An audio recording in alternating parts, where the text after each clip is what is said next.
நம்மெல்லாம் ஆவலாக எதிர்பார்த்துட்டு இருந்த நம்மளுடைய மாவட்ட தலைவர் TN பாலாஜிஜி அண்ணா தான். அது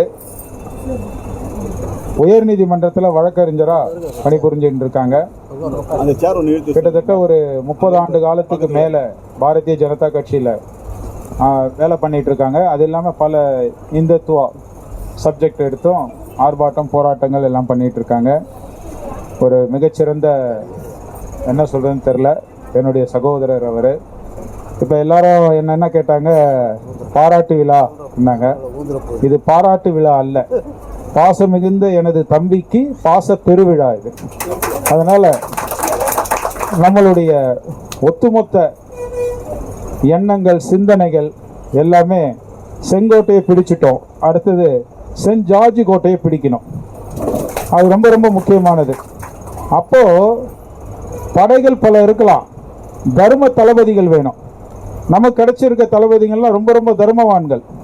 அண்ணாமலைஜியில் ஆரம்பித்து இப்போ மாவட்ட தலைவராக இருக்கக்கூடிய பாலாஜிஜி வரைக்கும் பார்த்தீங்கன்னா தர்மத்திற்காக யுத்தம் செய்யக்கூடியவர்கள். எண்ணிக்கை குறைவாக இருக்கலாம், ஆனால் குருஷேத்திர யுத்தத்தை தான் நாம் எல்லாருமே ஞாபகம் வச்சுக்கணும். 100 கௌரவர்கள் இருந்தோ தோல்வி அடைஞ்சாங்க. காரணம் என்னன்னா அதர்ம வழி. பஞ்சபாண்டவர்கள் வெற்றி பெற்றாங்க. நாம் எல்லாரும் ஒவ்வொருத்தரும் அர்ஜுனன், பீமன், தர்மர், சகாதேவன், நகுலன் போன்றவர்கள். அதனால் நம்ம உண்மையான உழைப்பை கொடுத்து தாமரை தமிழகத்திலே மலர வைத்து அடுத்த கட்டம் எனது இனிய சகோதரரை அமைச்சராக பார்க்கணுன்றது என்னுடைய விருப்பம். இது கண்டிப்பாக நடக்கும். இதை முகஸ்துதிக்காக சொல்லவில்லை, உண்மையிலே சொல்கிறேன், உள்ளார்ந்து சொல்கிறேன், மனமுருகி சொல்கிறேன். இது நடக்கும். வாழ்க பாரதம், வந்தே மாதரம். அண்ணா ரவி, அனைவருக்கும் வணக்கம். ரொம்ப புகழ்ந்து தள்ளிட்டார் நம்ம டன்லப் மேஜி. சொன்ன மாதிரி நம்ம டெல்லியை பிடிச்சிட்டோம், செங்கோட்டையை பிடிச்சிட்டோம். சென்ட் ஜார்ஜ் கோட்டை சென்ட் ஜார்ஜ் தெரியுமா? இருக்கமா எங்கன்னா 50 பேர் சேர்த்த தீவிர 1, மேடம் 2, 50 பேர் சேர்த்துட்டீங்களா? சொந்த போத்துலீங்களா? சரி, ராமாஜி பாண்டியன் அங்கேயே சேர்த்துட்டாருங்க. வேறு யாருன்னா சேர்த்துருக்கோமா? அட்வொகேட் சார் என்ன பண்ணிடுறோம்? இன்னும் இல்லை இல்லைங்களா? தயவு செய்து ஒரு ஆக்டிவ் மெம்பர் ஆகிடுங்க. 50 பேர் நம்ம சொந்த பூத்தில், அப்படி இல்லையா நம்ம தொகுதியில், நம்ம குளத்தூர் திருவிக்கா நகர் எங்கே இருக்கோமோ அங்கே ஒரு 50 பேரை மட்டும் சேர்த்துட்டிங்கன்னா நாளைக்கு எலெக்ஷன் டைமில் நம்ம தலை நிமிர்ந்து கௌரவமாக போய் ஓட்டு கேட்கலாம். இல்லாட்டி நம்ம பூத்தில் யார் இருக்கானே தெரியல. இப்போது நாங்கள் மைக்கே வேண்டாம், நம்ம இப்போ வேட்பாளர் வராரு, யாரும் XY நம்ம ஊரில் வேட்பாளர் வராரு. நீங்க பூத்துல வந்தாரா இவரு ரமேஷ், இவரு யாருன்னா சொல்லுவாங்க, இளையமலைஜி, கணேஷ்ஜி, தல்லப்பி சொல்லுவாங்க. நான் வந்து உங்க பூத்துக்குள்ள வந்தா எனக்கு யாருமே தெரியாது. நான் யாருல எல்லாருக்கும் காமெடி பண்ணுறேன். நீங்க வந்து பண்ணீங்கன்னா டிஎம்கே யாரு, ஏடிஎம்கே யாரு, யார் நான் புதுநகர் சங்கத்தில் இருக்கிறேன், யார் ரஜினி மட்டும் இருக்கிறா, யார் விஜய் மட்டும் எல்லாத்தையும் அந்த டைம்லயே சொந்த பொண்ணு 500 நாளுக்கு மேலே தீகார் ஜெயிலில் இருந்தாங்க. என்னன்னு உங்களுக்கே தெரியும். 2G ஊழல். ராசா யாருன்னு உங்களுக்கு தெரியும். அவர் அதுக்கு மேலே ஒரு 50 நாள் எக்ஸ்ட்ரா இருந்தார். என்னன்னு கேட்டிங்கன்னா, யாருன்னா சொந்த ஆட்சியில் மத்தியிலையும் ஆட்சி, மாநிலத்திலையும் ஆட்சி. இப்போ பாருங்கள் செந்தில் பாலாஜி இன்றைக்கி இருக்கிற ஆட்சியில் யார் எப்போவுமே எதிர்கட்சியில் இருந்ததுன்னா வந்து ஆளுங்கட்சி மேலே யார் ஒருத்தர் வெளியே போனான்னா அவங்க மேலே ஒரு காழ்ப்புணர்ச்சியில் கேஸ் போடுறாங்க, ஊழல் பண்ணாங்கன்ட்டு. இவங்க இருக்கிற ஆட்சியிலேயே உள்ளே போகிறாங்கன்னா இந்த ஆட்சி எப்படி இருக்கும் பாரு. ஆனால் அவங்க நல்ல இப்படி வந்து தைரியமாக எல்லாருக்கும் காசை கொடுத்து ஓட்டு கேட்குறான். நம்ம ஒரு ஊழல் பண்ணல. மோடி அவர்கள் அவங்க ஃபேமிலியே அந்த இன்னும் ஆட்டோ ஓட்டுறேன்றாங்க. அவங்க சிஸ்டர் வந்துட்டு இன்னும் சாதாரண அன்றாட காட்சியாக இருக்காங்க. அவங்களாம் நம்ம இப்படி வச்சுக்கிற பிரதமர் 15 ஆண்டுகள் முதலமைச்சர், 15வது ஆண்டு திரும்பி வந்து 10 ஆண்டு முடிச்சுட்டு திரும்பி மறுபடியும் 3வது முறை நம்மளுக்கு வந்து பிரைம் மினிஸ்டர் வராரு. நம்ம எப்படி போய் ஓட்டு கேட்கணும்? நம்ம போய் சொல்கிறதுக்கு நான் சொன்னேன் உங்கள் பூத்தில் இருக்கிறவங்களுக்கு எடுக்காது. ஏன்னா நான் எங்கேயோ கொடுங்கூரில் இருப்பேன். ஆனால் நீங்கள் போய் சொன்னீங்கன்னா, நல்லா புரிஞ்சுங்கன்னு சொன்னோம்னா நம்மளுக்கு நல்ல வரவேற்பு இருக்கும். நீங்கள் சொன்னீங்கன்னா கரெக்டாக தான் இருக்கும் சொல்லி மக்கள் நம்புவாங்க. தயவு செய்து நீங்கள் ஒரு 50 பேரை சேர்த்துட்டு நம்ம பிஜேபி கட்சியை வந்து கொஞ்சம் வளப்பேர் செய்யுமாறு கேட்டுக்கிறேன். நன்றி, வணக்கம்.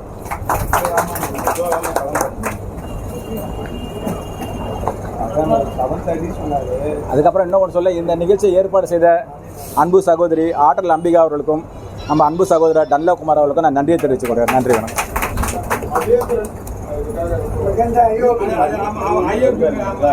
சாரிங்க, அனைவருக்கும் சாரி, நன்றி சார். தேங்க்யூ. 2 பேரும் கிடையாது, எல்லாரும் ஒட்டுமொத்தமாக நாங்கள் டீமாக ஒர்க் பண்ணுவோம். இல்லை அது மற்றும் அனைவருக்கும். சரிங்க சரி. ஏன்னா எனக்கு 2 பேர் தான் அவங்க வந்து இது பண்ணல. சரி. சரிங்க, அனைவருக்கும் நன்றிங்க. எங்களுக்கு ஏற்கனவே 3 இது முடிச்சிட்டோம். 4வது அங்கே வெயிட் பண்ணிட்டு இருக்கோம் வெடாஸ் வெடிக்க. ஆமாம், அங்கே ஸ்வீட்டு கொடுக்க நான் வந்து போயிட்டு வரேன். அடுத்த வாட்டி நம்ம கண்டிப்பாக மீட் பண்ணலாம். அனைவருக்கும் நன்றி. ஏற்பாடு செய்து ரொம்ப நன்றி சார். கொஞ்சம் நீங்கள் வந்து அதே மாதிரி கொஞ்சம் ஊக்குவிச்சு ஒரு 50 பேர் சேர்த்து கொடுத்துருங்க சார். இன்னொரு நாள் வரேன், கண்டிப்பாக வரேன்.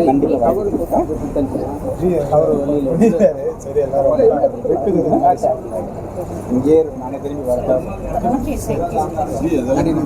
இங்கே இருக்கு வரேண்ணா. இது மட்டும் எடுத்து போகிறேன் போகும்போது. இல்லை வந்து எடுத்துட்டு போகிறேன். மடிச்சு வச்சுருக்கேன்.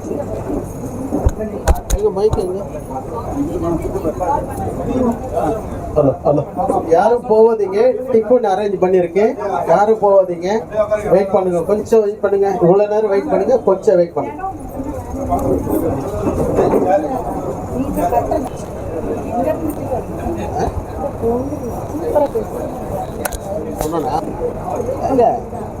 வட்டிகள் 2 பேர் நாங்கள் ஒத்துழைப்பு கொடுக்குறோம். ஓகேவா? நீங்க வாசப்பெருக்குதுல அதனால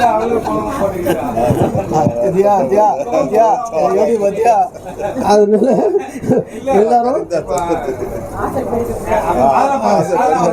சரி. அது இந்த மாதிரி எல்லாம் கேட்கணும்னு எவ்வளோ நாள் ஆசைப்பட்டு இருந்தோம். இந்த பேச்செல்லாம் கேட்கணும். இந்த கூட்டத்தில் தனியாக பேசிட்டு இப்போ இந்த கூட்டத்தில் இவ்வளோ மாதிரி பேசுகிறப்போ எவ்வளோ சந்தோஷமாக இருக்குது.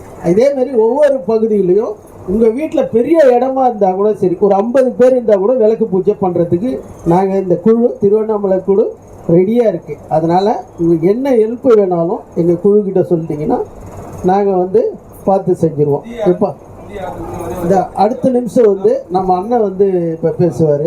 ஒரு 2 வார்த்தை தான். நம்ம தம்பி சகோதரர் சொன்ன மாதிரி 18 பெட்டல்னா என்னென்னா, நம்ம ஏரியாவில் இருக்க அனைத்து சமுதாய மக்களும் எனக்கு ஒத்துழைத்தாங்க. இதில் வந்து அரசியல் இல்லாமல் நாய்க்கன்மார்களோ, மொயிலாரோ, காலனியால் அரிஜன்ஸோ, ரெட்டியார்களோ, ராஜூஸோ, நாயுடுஸோ, ஜங்கங்காரங்களோ, இது மாதிரி அனைத்து சமுதாயத்தை சேர்ந்த எல்லாருமே நல்ல கோஆப்ரேஷன் கொடுக்கறதால தான் அந்த திருவிழா தாந்தம் கோயில் அந்த 10 நாள் திருவிழா எடுத்து நல்லபடியாக செய்ய முடியுது. நின்றுட்டு இருந்த திருவிழா 2002 2008 வரையிலும் 7 வரையிலும் அடில்தடி நின்றுது. நாய்க்கன்மார்களும் அரிஜன்ஸ் அடிச்சுட்டு ரத்த காயம் ஆனதால் கமிஷன் ஆஃபீஸர்லாம் போய் நின்றுட்டு இருந்த திருவிழா அது. அதுக்கப்புறம் சரி நம்ம அப்பாலாம் எடுத்து நடத்துவேன். 2009 நான் இறங்க ஒரு மீட்டிங் போட்டு அனைத்து சமுதாயத்தையும் கூட்டி பேசி நாமளாக செய்யலாம், இங்கே அரசியல் வேணாம், கடவுள் செய்யணுன்றதால இங்கே வந்து லட்சுமணன் கோயிலில் பேனராக இருக்கு இல்லையா, சில லட்சுமணன் இது தாந்தவன் கோயிலில் நோ பேனர். இது கோயிலை சுற்றியோ நெருப்பு பத்தாண்டை சுற்றியோ அந்த பார்க் வரையிலும் எந்த பேனர் இருக்கக்கூடாது, எந்த அரசியல் கட்சி பேனர் இருக்கக்கூடாது, இந்த கண்டிஷன் போட்டு மக்களை கூட்டி நம்ம ஊர் மக்களுடைய திருவிழான்னு சொல்லி நடத்திட்டு வரதால் தான் எனக்கு இந்த அளவுக்கு ஆதரவு கிடைச்சி தொடர்ந்து 15-17 வருஷமாக இந்த கொரோனா பீரியட் தவிர இந்த 2 ஆண்டுகள் தவிர மற்ற நேரத்துலலாம் தொடர்ந்து செஞ்சுட்டு வரேன். இது வரையிலும் இந்த ஆண்டு இது கும்பாபிஷேகம் செய்யணுன்ட்டு அதுலேயும் வந்து கலந்துக்கலாம். இந்த வாட்டி எனக்கு பொறுப்பு கொடுத்துருக்காங்க விளக்கு பூஜை எடுக்க சொல்லி. அது மார்ச் 10, 11, 12 தேதி டிசைட் பண்ணியிருக்கேன். 11 பிரதோஷன்றதால ஜனங்க வருவாங்களான்றது கஷ்டம். 12 முகூர்த்த நாளாக இருக்குது. அதனால் 10ஆம் தேதி ஈவினிங் வைக்கலாமான்ற ஒரு இது. எங்கள் கோயிலில் வைக்கலான்னா அது ஒரு 100 பேர் தான் உட்கார முடியும். ஆனால் பந்தி கொடுக்கறதோ சாப்பாடு போடணுன்னா பிளேட்டில் தான் கொடுத்தா அசிங்கன்றதால இலை வாழை இலை போட்டு உட்கார வைக்கணுன்ற ஒரு ஆசை எனக்கு. எல்லாரையும் வர மகளிரை வந்து போட்டு திருப்தியாக பண்ணணுன்ட்டு அதனால் வந்து சத்திரம் எடுக்கலான்னு இருக்கிறேன். சும்மா பிளேட்டு கொடுத்துட்டு கையில் போட்டு கொடுத்து சாப்பிடு அப்படின்றத விட வாழையில போட்டு சாப்பாடு சாம்பார் ரசம் ஊறுகாய் புட்டு பொரியலோடு போடலான்ற ஒரு தம்பி சொல்றா போல செய்யலான்ற ஒரு சத்திரம் அங்கேயே நம்ம பக்கத்துலேயே இருக்குது. 2 சத்திரம், துரைநாடா சத்திரம் இது இருக்குது. நம்ம கேட்டால் இல்லைன்னு போடல. ஏன்னா குமார் மக்கள் காப்பு கட்டினாவே அவங்க தங்கத்தை சொன்னா சரி நான் உனக்கு தானே சத்திரத்தை ஃப்ரீயாக கூட வாங்கியிருக்கோம். அதுவும் ஒன்று பண்ணலான்ட்டு இப்போ டேட்டு தான் நான் வந்து டிசைட் பண்ணேன். ஏன்னா 12 முகூர்த்த நாள்ன்றதால இவங்க சில இடத்துல ஈவினிங்கில் எனக்கு கிடைக்குமே. ஏன்னா முன்னாடி ரிசப்ஷன் வரும், பிரதோஷம் இருக்கும்போது ஜனங்க வரமாட்டாங்க. அவங்க சிவன் கோயிலுக்கு போயிட்டாங்க, அது பிரதோஷ வழிபாடு இருக்காங்க. இந்த 2 இல்லாமல் 10 வைக்கிறதா 12 வைக்கிறதான்ற டிசிஷனில் டேட்டு டிசைட் பண்ணி ஒன்று நான் சொல்லியிருக்கிறேன். அனைவரும் தவறாமல் கலந்துக்கிட்டு ஆதரவு தரணுன்றதை தருணத்தை சொல்கிறேன். உங்கள் நம்பர் இல்லைன்னா கூட தம்பிக்கிட்ட சொல்ல வந்து கலந்துக்கணும். இது வந்து ஒரு இப்போவே முதல் படியாக உங்களுக்கெல்லாம் ஒரு ரிக்வஸ்ட்டாக விட்டு சொல்லி உங்களுடைய ஹெல்ப் எல்லாம் தான் நாங்கள் அங்கே செய்யுது. நான் விட்டு தனி மனிதன் தான். அதாவது உங்களுடைய எல்லாம் நம்மளாம் சேர்ந்து தான் ஒரு கூட்டு பிரார்த்தனை பண்ணாதான் அதுக்கு ஒரு பவர் இருக்கும். ஏன்னா ஒரு கை தட்ட முடியாது, எல்லாருடைய கோஆபரேஷன் இருந்தால் தான் எதுவுமே சாதிக்க முடியும். அப்படிதான் நான் வந்து என்ன அங்கே இருக்க எல்லாருடைய அந்த 10 நாள் 10 கம்யூனிட்டி கைகள் வச்சிருக்கோம். ஒவ்வொரு நாளைக்கு ஒரு கம்யூனிட்டி கொடுத்து அலங்காரம் பண்ண சொல்றோம். ஸோ அதில் தான் பிரச்சனை வந்தால் கூட சரி காலையில் நீ செய்ய மத்தியானம் நீ செய்ய இன்னும் வரதால ஒரு சந்தோஷமா இருக்கு. அனைவரும் இந்த கலந்துக்கணும்னு சொல்லி இந்த சந்தர்ப்பம் கொடுத்த மகேஷ் அவர்களுக்கும் தர்மகுமார் சாருக்கும் நன்றி தெரிவிச்சுக்கிறேன். சிறப்பான கைப்பெழுந்து கொடுத்து விட்டுருங்க. விளக்கு பூஜை முடிஞ்சோடனே இல்ல, ஏன்னா விளக்கு பூஜை கூப்பிடுறது மட்டும் இல்லாம அங்க வந்து 2 மணி நேரம் உட்காந்துருக்கோம். எங்களுக்கு ஆளுக்கு கொஞ்சம் வெயிட்டான பைய கொடுத்துக்கிட்டீங்கன்னா அதுக்கு இன்னும் சிறப்பு சேர்க்கும். ஆமா, நீங்க ஸ்டீல் தட்டு கொடுத்தாலும் சரி, இல்ல உங்களுக்கு வசதிப்படுத்தினா சொல்ல மாட்டாரு, ஸ்டீல்ல கொடுத்தாலும் சரி, இல்ல வந்து பித்தல்ல கொடுத்தா கூட அது பூஜை சாமான் கொடுத்தா கூட எங்களுக்கு வந்து சிறப்பு தான். அண்ணன் சொல்ற மாதிரி ஏன்னா இதுவரை அவரு பார்த்ததுல நான் அங்கே கொடுத்ததெல்லாம் வெறும் பையன் எந்த பையெல்லாம் கொடுத்தாங்க. இதுவரையிலும் இந்த ஒரு 15 வருஷமா வந்து லஞ்ச் பேக் 200 ரூபாய் லஞ்ச் பேக் எங்கள் கத்தி கடை சிம்பிள் போட்ட லஞ்ச் பேக் தான் அங்கே உள்ள ஊர் மக்களுக்கு தெரியும். லஞ்ச் பேக் தான் என்ன செய்யலாம் வந்து கல்வி லஞ்ச் பேக் தான் அப்படின்னா பிரசாதம் கொடுத்தோம். ஒவ்வொரு தட்டு வேல் போட்டு கொடுத்தோம். கொண்டாட்டு 6 தட்டு 150 அதில் ஒருத்த ஒரு 300-400 ரூபாய்க்கு வரும். அது மாதிரி கொடுத்துருக்கோம். கிழக்கு பூஜைக்கு என்ன ஒரே மாதிரி இருக்கக்கூடாது இல்லையா? ஆனால் 15 வருஷமா லஞ்ச் பேக் தான் கொடுத்துருக்கோம். ஆஃபீஸ் எடுத்து போகிறதுக்கோ பசங்க ஸ்கூல்ல மட்டும் யூஸ் ஆகிடுது. இல்ல இப்ப சிறப்பா சொல்லிட்டாரு. பாத்துக்க 300 ரூபாய் மதிப்புள்ள பொருள் இருக்கு போது பாத்துங்க விலகு பூஜையில முக்கியமா கலந்துக்குங்க. ஏன்னா அவ்வளவு பெரிய திருவிழாவுக்கு 300 ரூபாய் பொருள் கொடுத்தாருன்னா இப்ப 100 பேருக்கு ஒரு 500 பொருளோட கொடுக்கலாம். சந்தோஷம் பண்ணலாம். நம்ம அதாவது கூட்டு பிரார்த்தனைன்றது வலிமை சேர்க்கும். அதனால இந்த நிகழ்ச்சி வந்து எல்லாருக்கும் என்னுடைய நன்றி தெரிவிச்சு இப்ப குமார்ஜி ஒரு சில வார்த்தைகளை பேசி நன்றி உரை ஆடுவார்.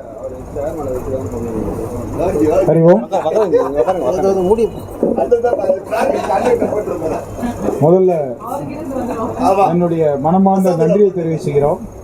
குறிப்பா நம்ம அமைப்புகள்ல நன்றின்னு சொல்ல மாட்டாங்க, மகிழ்ச்சின்னு சொல்லுவாங்க.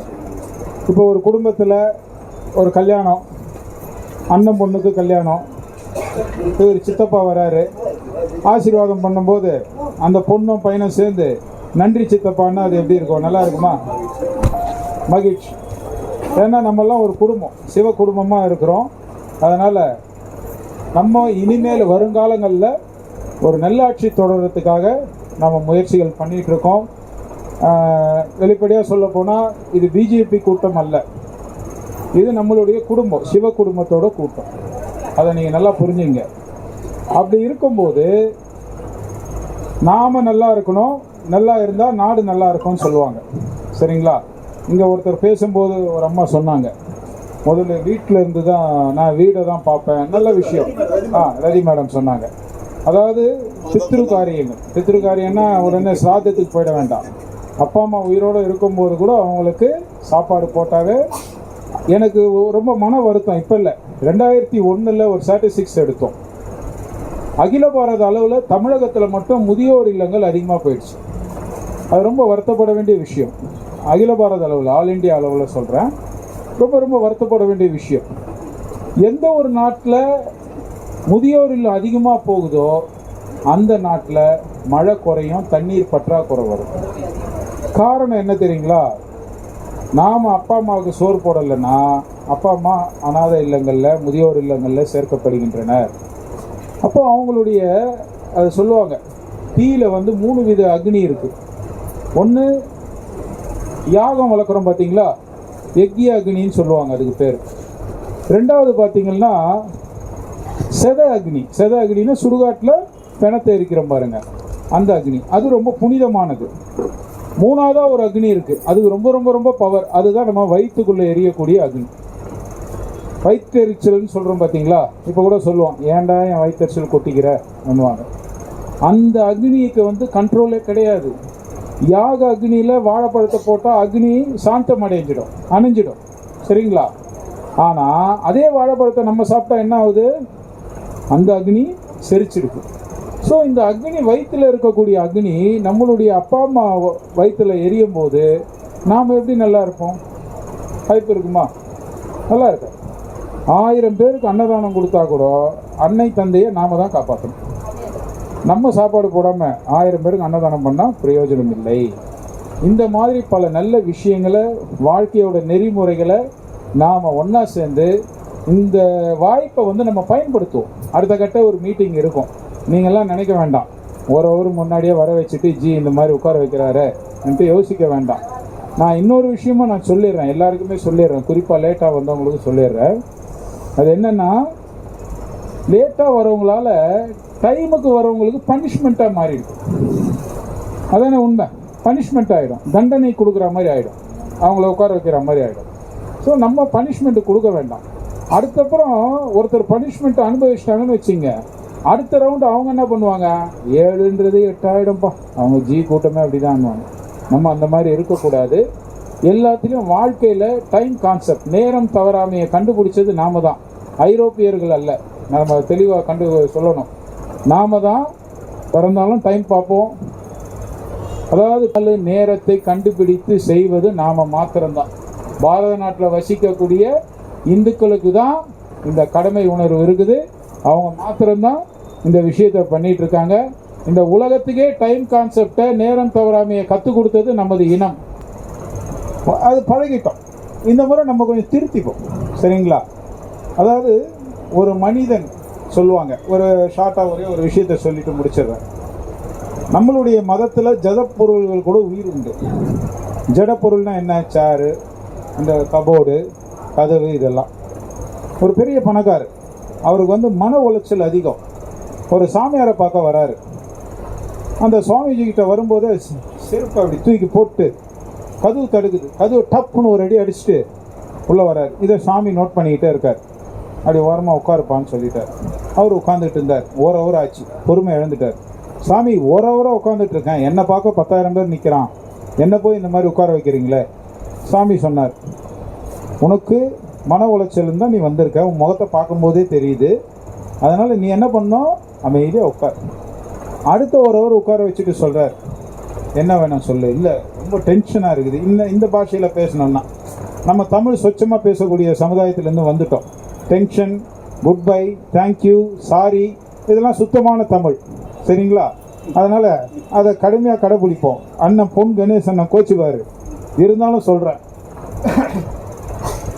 ஆக அவன் சொல்கிறான், மன உளைச்சல் ரொம்ப அதிகமாக இருக்கு எனக்கு. சொல்கிறார், உன் செருப்பு கிட்ட போய் மன்னிப்பு கேட்டுட்டு வான்றார். நல்லா கேட்டுங்க, செருப்பு கிட்ட போய் மன்னிப்பு கேளுன்றார். இவனுக்கு ஒன்றும் புரியல. நேராக போகிறான், செருப்பு ஓரமாக வச்சு தொட்டு கும்பிட்டுட்டு உள்ளே வரான். சுவாமி, நான் மன்னிப்பு கேட்டுட்டேன். சரி, கதவு கிட்ட போய் மன்னிப்பு கேளு. கதவு அடைச்சில்ல நீ, அதுக்கிட்ட போய் மன்னிப்பு கேளு. அப்புறம் கதவு கிட்ட போய் மன்னிப்பு கேட்டுட்டு வரான். வந்து உட்காரும் போது தரையில் வேகமாக உட்காடுறான். தரையை வந்து மன்னிப்பு கேளு, பூமி தேவி கிட்ட மன்னிப்பு கேளுன்றான். அப்புறம் மன்னிப்பு கேட்குறான். இதெல்லாம் கேட்ட பிறகு சாமியார் கேட்குறாரு, இப்போ எப்படி இருக்குது உன் மனசுன்றார். சாமி, இப்போதைக்கு டென்ஷன் இல்லை, எனக்கு சால்வ் ஆயிடுச்சு எல்லாமே. ஆக நாம் எப்படி இந்த ஜடலாம் மாறுவோம், அதுக்காக தான் விக்கிரகம், சித்திர வழிபாடு. இது மாற்று மதத்திலாம் கிடையாது.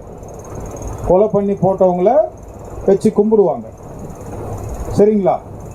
எனக்கு காந்தி பிடிக்கும். நாதுராம் கோட்ஸே ஷூட் பண்ணார். அவர் ஷூட் பண்ணதுனாலேயே காந்தி எனக்கு பிடிக்கும்ன்றதுனாலேயே அந்த ஷூட் பண்ண புல்லட்டோட மாதிரியை நான் கழுத்தில் மாட்டின்னு தொங்க முடியுமா? வெற்றியோட சின்னம் வேலை, அதை கழுத்தில் மாட்டின்னு அலையிறோம். நம்ம உயர்ந்தவங்களா அவங்க உயர்ந்தவங்களா? நாம் தான் சிந்திக்கணும், செயல்படணும், புரிஞ்சிக்கணும்.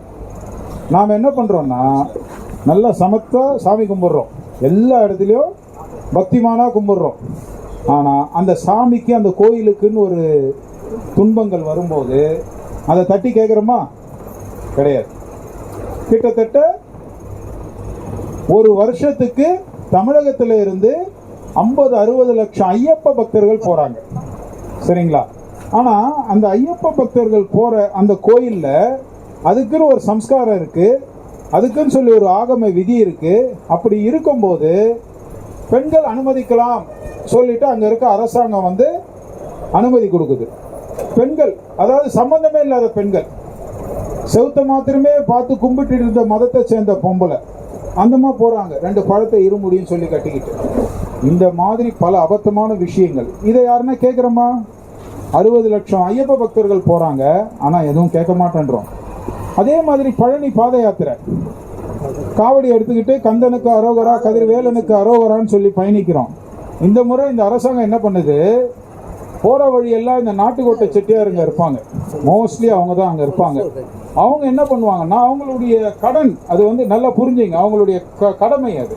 அவங்க என்ன பண்ணுவாங்க, போகிறவங்களுக்கு அன்னதானம் கொடுப்பாங்க. இந்த மாதிரி பாத யாத்திரா போகிறவங்களுக்கு இந்த முறை என்ன பண்ணாங்க, அரசு நம்மை ஆளுகின்ற நல்ல அரசு என்ன பண்ணுறாங்க, அன்னதானம் போடக்கூடாது. கேள்விப்பட்டீங்களா? அன்னதானம் போடக்கூடாதுன்னு சொல்லிட்டாங்க. ஆனால் அதையும் மீறி போடுறாங்க. அது ஒரு பக்கம் இருக்கட்டும். இந்த மாதிரி கிட்டத்தட்ட பழனி பாத யாத்திரைக்கு போகக்கூடிய பக்தர்களோட எண்ணிக்கை பார்த்தீங்கன்னா 27 லட்சம். 27 லட்சம் தமிழ்நாடு முழுக்க. யாருன்னா ஒருத்தன் கேட்குறானா? இதை கேட்க மாட்டேன்றமே. திருப்பரங்குன்றம் நக்கீரர் பாடிய ஸ்தலம், அறுபடை வீடுல முதல் ஸ்தலம். அதை என்ன பண்றாங்க, சிக்கந்தர் மலைன்னு சொல்லிட்டாங்க. ஏதோ இன்னைக்கு நேற்று கிடையாது. 1962 வாரியார் சுவாமி கிட்ட கேட்டாங்க இந்த விஷயத்தை.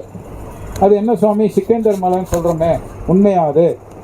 அப்போ அவர் சொல்றாரு, உண்மைதான்ப்பா, சொன்னதுல தப்பு கிடையாதுன்றார்.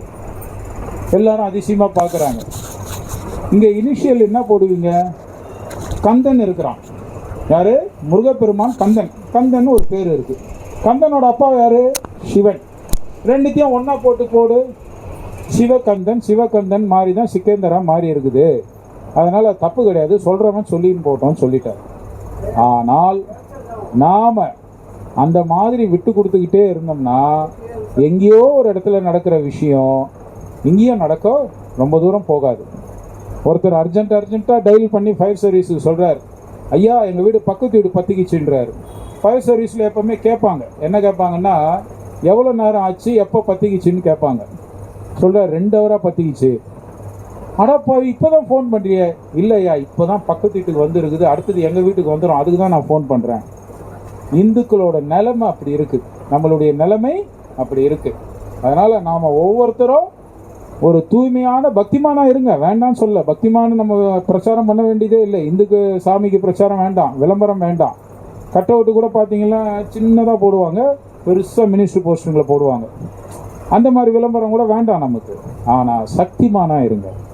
பக்திமானா மட்டும் இருந்தால் போதாது, சக்திமானா இருந்தால் தான் நம்மளுடைய குழந்தைகள், அவதுக்கு பிறக்கக்கூடிய குழந்தைகள், நம்மளுடைய அடுத்த தலைமுறை பூவோடும் பொட்டோடும் மங்களகரமாக வாழணும். இந்த நாட்டில் தமிழகத்தில் சுதந்திரமாக வாழணும்னா அதுக்கு கண்டிப்பாக ஒரு நல்லாட்சி தேவை. அந்த மாதிரி ஒரு ஆன்மீக ஆட்சியை அளிக்கக்கூடியது இப்போ நம்ம பாரத தேசத்தில் பார்த்துட்டு இருப்போம். நிச்சயமாக அது மாறும். கண்டிப்பாக பாரதிய ஜனதா அங்கே போய் சேர்ந்ததுன்னா. அதனால் நம்மெல்லாம் வேலை செய்வோம். ரொம்ப நேரம் இருந்துட்டீங்க, உங்களுக்கு ரொம்ப ரொம்ப ரொம்ப நன்றி. எல்லாரோட நம்பரும் எல்லாரும் வாங்கிக்கிங்க. அண்ணனுக்கு பொதுவாக பேசக்கூடாது, அதுலேயும் அண்ணனுக்கு ஒரு பெரிய சுயநலம் உண்டு. அண்ணனை பற்றி நான் சொல்லணும்னு அவசியம் இல்லை, எல்லாருக்கும் தெரியும். அவர் தான் ஹீரோ, ஆன்மீக ஹீரோ, ஸ்பிரிச்சுவல் ஹீரோ. அவர் எப்பவுமே அவர் வந்து பார்த்தீங்கன்னா எதை பற்றியும் காதில் வாங்கிக்கவே மாட்டார். அவர் பாட்டுன்னு அவர் வேலையை செய்துட்டு போயிட்டே இருப்பார். நீங்கள் நம்ப மாட்டீங்க, கிட்டத்தட்ட 2 லட்சம் பேருக்கு விபதி இட்டு விட்டார் திருவண்ணாமலை பாத யாத்திரை. ஆமாம், மேலே இருக்கும். அதுலேயும் பார்த்தீங்கன்னா குறிப்பாக காக்கி ட்ரெஸ்ஸை பார்த்து விபதி அடிச்சார் எல்லாரும்.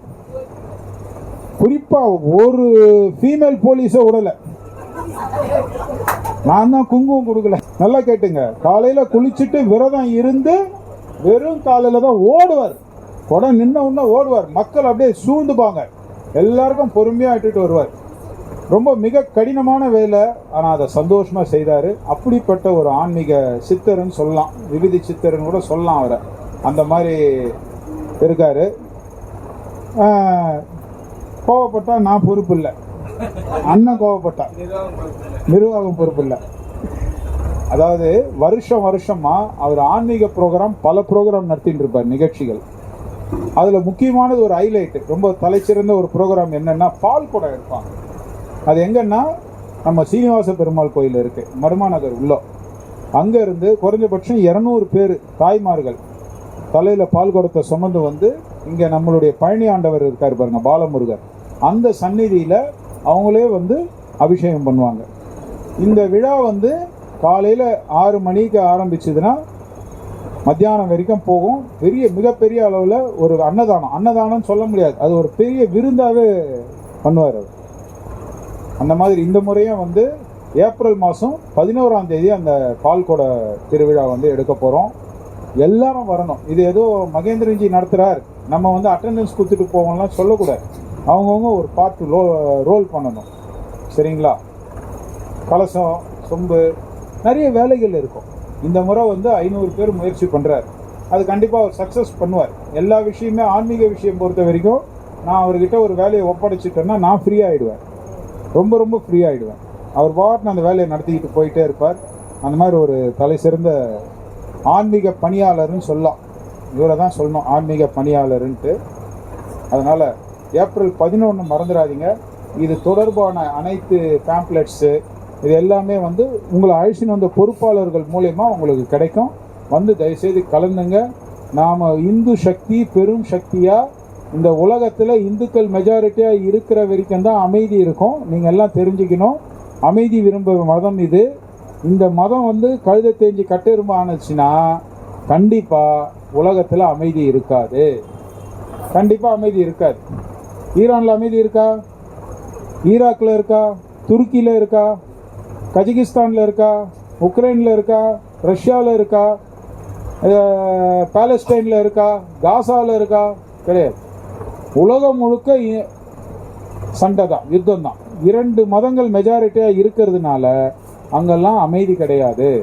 பாரத திருநாட்டில் மாத்திரம்தான் கண்ணை மூடி அப்படி படுத்தோம்னா பாதுகாப்போடு நாம் தூங்குறோம். அங்கெல்லாம் தூங்க முடியாது. நான் வந்து பயணிச்சிருக்கேன், அதனால் நான் சொல்கிறேன். பல இடங்களில் பயணிச்சிருக்கிறதுனால சொல்கிறேன். பாதுகாப்பற்ற சூழ்நிலை நிலவுகின்றது. அதனால் நமக்கு பாதுகாப்பு வேணும். மனுஷனுக்கு அடிப்படை பாதுகாப்பு. உண்ணும் உணவு, உறைவிடம், உடையின்வாங்க. இது 3 இப்போ கிடைச்சிடும். அதை விட முக்கியமானது பாதுகாப்பு. இந்த பாதுகாப்பு அளிக்க வேண்டும் என்றால் அது பாரதிய ஜனதாவால் மாத்திரம்தான் முடியும். நாம் அதுக்காக பணிபுரிவோம். மனதளவில் பணிபுரிஞ்சால் வாழ்த்துனா கூட போதும். வீடு வீடாக போய் கேட்கணும் அப்படி கூட வேண்டாம். மனதளவில் வாழ்த்துங்க. கண்டிப்பாக உங்களுடைய வாழ்த்துக்கள் வெற்றியை கொடுக்கும். நல்லபடியாக முடியும். வந்தே மாதரம், வாழ்க பாரதம். இப்போது இன்னொரு விஷயம், எல்லாருக்கும் தயவு செய்து வெளியே போகக்கூடாது. நீங்கள் சாப்பிடாம போனீங்கன்னா உங்களுக்கு பாவம். நல்லா கேட்டுங்க, உங்களுக்கு பாவம் சாப்பிடாம போனீங்களா? கரெக்டானா? ஆமாம். நீங்கள் சாப்பிட்டுட்டு போனீங்களா எங்களுக்கு புண்ணியம்.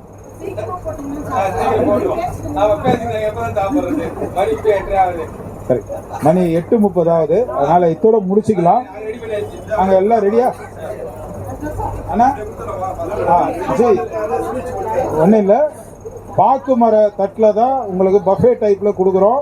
பஃபேன்றது ஃபாரினர் கண்டுபிடிக்கல, அது பேர் பாபுஜி போஜனம். நல்லா கேட்டுங்க, பஃபேன்றது வெளிநாட்டுக்காரன் கண்டுபிடிக்கல, அது பேர் பாபுஜி போஜனம். பாபுஜி போஜனம்னா என்னன்னா, வீர சிவாஜி தளபதிகளில் ஒருத்தர் பாபுஜி. அவங்க இஸ்லாமியர்கிட்ட யுத்தம் தொடர்ந்துக்கிட்டே இருக்கும்போது உட்காந்து சாப்பிட நேரம் கிடையாது. அதனால லைனில் நின்றுக்கிட்டே சாப்பிட்டுட்டு கை கழுவிட்டு போவாங்க. பாபுஜி போஜனம் தான் நம்ம நாட்டில் பஃபேவாக மாறி போச்சு. அதனால் பாபுஜி போஜனத்தை நாம் பருவோம். தட்டெல்லாம் கவலைப்படாமல் அந்த பக்கம் போட்டுருங்க. பெரிய குப்பை தொட்டி இருக்குது. அண்ணா தண்ணி எங்கண்ணா காட்டுறீங்க எல்லாருக்கும்? அங்கேயா? குடி தண்ணி பாத்ரூம் டாய்லெட் அங்கேயா இருக்குது, இங்கேயா இருக்குது. நீங்கள் உபயோகப்படுத்திக்கலாம். சரிங்களா? வைத்தியண்ணா போதுண்ணா.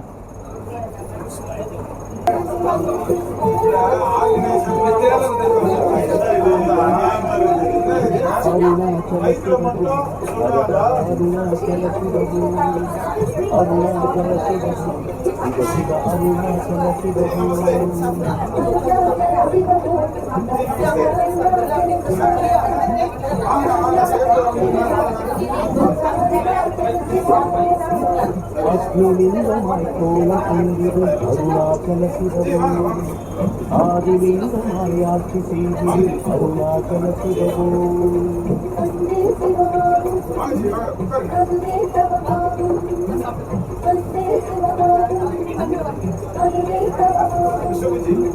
வேதலிங்கமாய் காட்சி தந்திடும் வேதாச்சல சிவபோ, வாயுலிங்கமாய் ஆட்சி செய்திடும் விஸ்வேஸ்வர சிவவோ, வேதலிங்கமாய் காட்சி தந்திடும் வேதாச்சல சிவவோ, வாயுலிங்கமாய் ஆட்சி செய்திடும் விஸ்வேஸ்வர சிவவோ, மாமலை வாழும் மானுடனேச சிவமே உடையே மரவே மரவே.